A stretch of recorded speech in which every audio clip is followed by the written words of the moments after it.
The other thing that I would say is new, is at least what we're trying to do, is that previous nationalist parties have talked and looked at a coming collapse in terms of this will give us the opportunity we will need to take power. They haven't sat down and done things in practical terms to prepare for that collapse. And that's what we're trying to do, and I'm going to look at some of those things today. First of all, the first thing we have to do is simply stay in the field.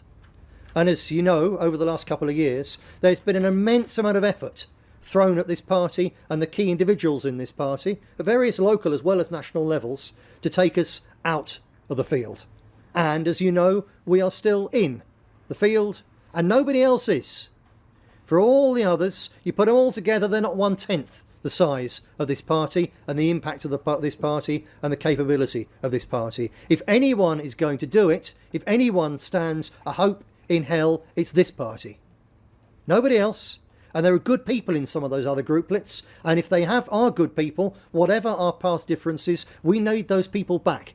Because in those grouplets they are wasted, and working in this party, forgiven and forgotten, then we and they together can make a bigger impact. So we need those people back. If they're going to come back and keep on whining, no we don't. But if people will come back and get on with the job of building a nationalist alternative, a party, an organisation to argue for the kids who are still being groomed on the streets while the police are still turning a blind eye, if they'll come and get involved doing that, I don't care what they said about me or what I said about them. Let's put it behind us and get on with the cause of saving this country and saving those kids.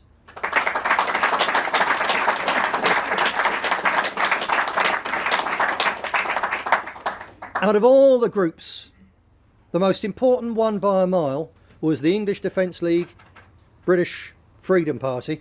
That was a serious, systematic, hugely funded effort by a section of the ruling elite, by this Zionist neocon clique, to dominate, to simply take over nationalism and turn it into their tool to encourage the white working class to go and fight their wars, and so that when the banking collapse comes, people are looking in the wrong direction instead of the real culprits.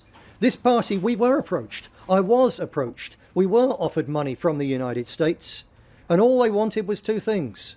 They only wanted us to concentrate on Islam, and I yield to no one in my criticism of Islam and grooming. I put my neck on the line. Many of you have put your neck on the line as well. But it's not the only problem. And they wanted us only to focus on that, and it only came with one other thing. They wanted us to drop our criticism of the banking system.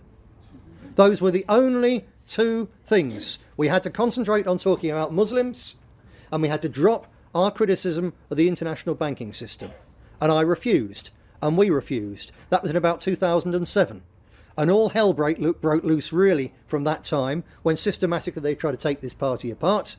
And there's the self-same people in groups, various of the so-called Tory think tank groups and so on, things like Policy Exchange, things like the Centre for Policy Studies, the self-same people who organised and ran Nothing British to devastate the BNP's electoral chances with lies in the Sun and things like that, those self-same people were there right at the start, conspiring to create the English Defence League, then the British Freedom Party, to take real nationalism in this country and break it on the wheel and then replace it by their puppet.